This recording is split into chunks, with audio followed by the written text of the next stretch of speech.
So hi everyone, just want to thank Aileen for giving me the opportunity to come and speak to you here today. I think you'll all agree they're two tough acts to follow, but I'm going to give it my best shot. So I'm here today to tell you about the All Ireland Institute of Hospice and Palliative Care. The Institute was established with the aim of improving palliative care experience of people with life-limiting illness and their families. We were established in 2011 with a focus on palliative care research, education, policy and practice. And we were a collaborative between hospices, health and social care organisations, universities and the Irish Hospice Foundation, all from across the island of Ireland. We have 23 partners. We've recently grown as an organisation of now 23 partners, including 9 hospices, 8 universities, 5 health and social care trusts in Northern Ireland and the Irish Hospice Foundation. We're funding from a number of sources, including the Public Health Agency, and that funding is provided in order for us to support the Regional Palliative Care Board, Palliative Care in Partnership. We also receive research funding and some external funding as well. We have 3 work programmes. First of which is around integrating palliative care, or the palliative care approach, as people say. So around integrating palliative care across the health sector. Secondly, it's a key focus for us is around partnering with users, carers and communities. And thirdly, around supporting the development of specialist palliative care services. So just as an overview. I'm now going to give you a little bit of detail about a number of our projects, and I'm going to show you a video as well.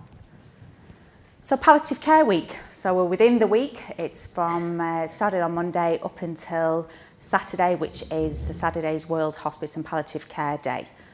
So Palliative Care Week, this year's theme is around enabling living, because palliative care seeks to maximise the quality of life for the person at the centre of care and those important to them. In a recent survey that we conducted, half of adults in Northern Ireland reported a basic or minimal understanding of what palliative care involves. And Palliative Care Week, part of its agenda is around raising awareness of palliative care. But obviously highlighting palliative care and its benefits is something that the Institute continues to do throughout the year as well, through the Palliative Hub and various workshops, events, that kind of thing. So during Palliative Care Week, what we've been doing with our partners in the palliative care sector, there's a number of events, and obviously today is one of those events. Milford Care Centre in Limerick have two conferences tomorrow on Friday. Foyle Hospice on Saturday have a coffee morning, a coffee day. And then next week on the 12th, which is Wednesday, the Western Health and Social Care Trust have a conference around palliative care, and the Northern Health and Social Care Trust have speed dating on palliative care. So as you can see, there's a large number of events and conferences going on. There's also, so for example, in Ulster University earlier in the week, there was a stand where students, health and social care students were finding out about palliative care. So we know there's a good bit of activity and events going on throughout the week. We've also been doing a good bit of media, radio interviews. We've had a number of newspaper articles. Social media, that's a key vehicle for us this year. We have taken over the @Ireland Twitter feed, and I know this evening there is a Twitter chat. You can tell I'm looking at my colleague because she's leading on the Twitter chat this evening. I know I have the wrong name for it there, but our hashtag is Pal Care Week, and we've been doing things like having a thunderclap. We've got a word cloud on the go, and we're also asking people to describe in a few words what palliative care is and what it means to them. We've got printed materials, and also on the Palliative Hub, which I'm going to tell you a little bit more about in a minute. But on the Palliative Hub, on the main page, we've got an online education programme. We've got a series of videos, including short snippets, 32-second snippets, I believe we're calling them, that describe the different myths of palliative care. And we've got a number of podcasts. So there's a good bit of activity going on. And I'd obviously suggest and hope that you'd all get involved with some of that social media activity. Voices for Care. As I mentioned before, partnering with users, carers and communities is central to our work. We recently refreshed membership of the group, which includes service users, carers, former carers and interested citizens who are interested in palliative care. We've refreshed the membership and we now have approximately 50 members, including approximately 20 from Northern Ireland. So we're delighted with the positive response we received to that. Voices for Care obviously guide our work and we consult them on a number of projects. So for example, they've been instrumental in the design and development of the palliative hub. We also engage them in both of the palliative care programmes in both the Republic of Ireland and Northern Ireland. So for example, in Northern Ireland, and as Paul and Karina mentioned, there's a Northern Ireland component part of Voices for Care, which are the service user involvement group for the regional board. The Let's Talk About Palliative Care survey. This was a survey we conducted in 2014 and 15. We received 528 good and bad experiences of palliative care. And the report includes over 70 personal experiences. I would encourage you to look at the report and obviously to please feel free if you'd like to use those experiences, for example, say in education activities, that kind of thing.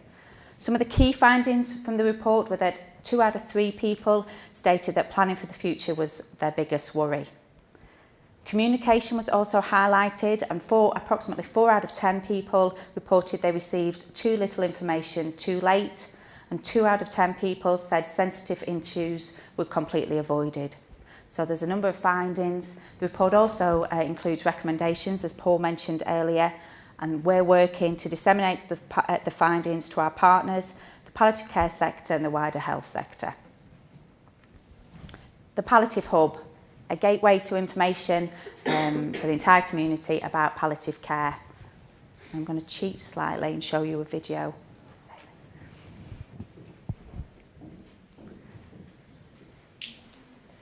The need to understand palliative care is on the rise. The over 65 population will increase 200% in the next 30 years. By 2020, chronic diseases affecting people of all ages will have increased by 40%. Palliative care will have a key role to play in helping care for this population. Understanding what palliative care is will be more important than ever. The Palliative Hub aims to be a gateway to understand and connect palliative care. It's aimed at the carer, the user, the parent, the sibling, the wider public, the palliative care professional, the educator, the researcher, and the volunteers. We have developed 4 websites to meet the needs of the palliative care community. 1. The Palliative Hub Learning Platform. This learning platform has been developed to deliver education and learning about palliative care. It is a shared learning zone that utilises modern technology to give easier access to the education you need when you need it. 2. The Palliative Hub Children and Young People is aimed at the parents and carers of children and young people who need palliative care, designed to help them navigate the information they need. Resources, videos and downloads are just one click away, with comprehensive listings of organisations to help connect them to the people who can help. 3. The Palliative Hub Adult is aimed at those in palliative care and their carers, partners and loved ones, using the palliative journey as stepping stones to the information they need. 4. The Palliative Hub Professional seeks to help those working in the palliative care field: researchers, educators, healthcare professionals, social care professionals, and volunteers. The Professional Palliative Hub offers an extensive resource bank containing the latest relevant professional information, with news on projects such as the Palliative Care Research Network, a filtering system to retrieve what you need, when you need it, and a blog aimed at early career researchers. All these websites are connected by the Palliative Hub landing site, a clean and easy way to access all the components. Join us on Twitter and other social media and access the Palliative Hub today.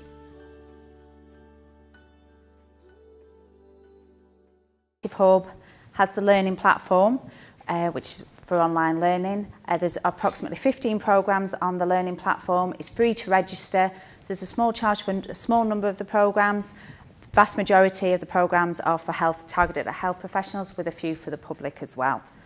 We've got the two public-facing sites, the Palliative Hub Children and Young People and Palliative Hub Adult, and the Palliative Hub Professional, which we launched approximately 3 weeks ago. Main feature, as it says in there, is the resource bank. We've also got a section for communities of practice. What we're very much encouraging is palliative care networks and groups can have web content in that section. So, for example, if a network wants a web page, please come and talk to us. And we'll be looking to add content to that site over time. What I will say is the Palliative Hub, it isn't a static resource. We want to continue to grow and develop it, and over time we'll be continuing to add new content. So, for example, on the Palliative Hub Adult, we're currently developing more resources for people who are caring for people with palliative needs, and that resource we aim to launch by the end of the year. We're developing it with Queen's University Belfast. The Institute supports the development of online education, so we support our partners and the sector around developing online learning programmes, videos and online resources, and on the slide you'll see a couple of examples of video scribes which my colleague Dr. Cathy Payne has developed, one around end-of-life care and one around palliative rehabilitation, and they're the kind of things that we're looking to increasingly include on the Palliative Hub Adult. It's just different bite-sized ways in which people can be provided with information about palliative care. We're also developing an M-Learning, mobile learning pilot, and this is where learning will be sent to people's emails. They'll be able to answer a quick question and then go about the daily work. Just different ways around engaging with professionals or the public around palliative care in order to increase, I suppose, awareness and understanding. Palliative Care Research Network was established in 2012, and one of its aims is to support collaboration between researchers across the island. We're moving towards a membership network, and I'm delighted that Professor Sonia McIlpatrick from Ulster University, who's the chair of the PCRN Strategic Scientific Committee, I'm delighted that she's in the audience here today. There's a number of areas of activity of the PCRN, including research capacity building, and we have the Early Career Research Forum, which has been established to support early researchers and clinicians with an interest in research. We've supported clinical fellowships, so this is where professionals have been provided with funding to release them to undertake pieces of research, and we've supported professionals and researchers with conference attendance. And as those opportunities become available, we announce them in our newsletters and disseminate them widely. Knowledge transfer and dissemination is a core strand of the PCRN. Obviously, as it's important that research impacts on policy, practice and education.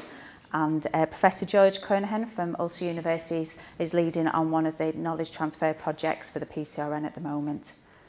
The PCRN has been successful in attracting both HRB and PHA R&D division funding, and successfully received 1.2 million to take forward 7 projects under measurement and outcomes strand, which is led by Professor Charles Normand, and social exclusion led by Professor Phil Larkin.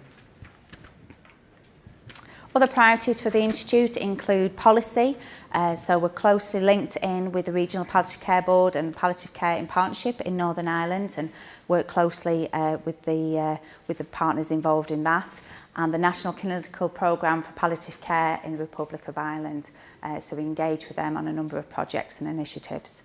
We're also keen to develop international links with both networks and palliative care organisations, both in the UK and internationally through to EAPC and a wide range of organisations. And we have links with key academics across the world as well. If you'd like, please feel free to contact me if you would like any more information. But I'd encourage you to look at the palliativehub.com and the Institute's website as well. So thank you very much for giving me this opportunity.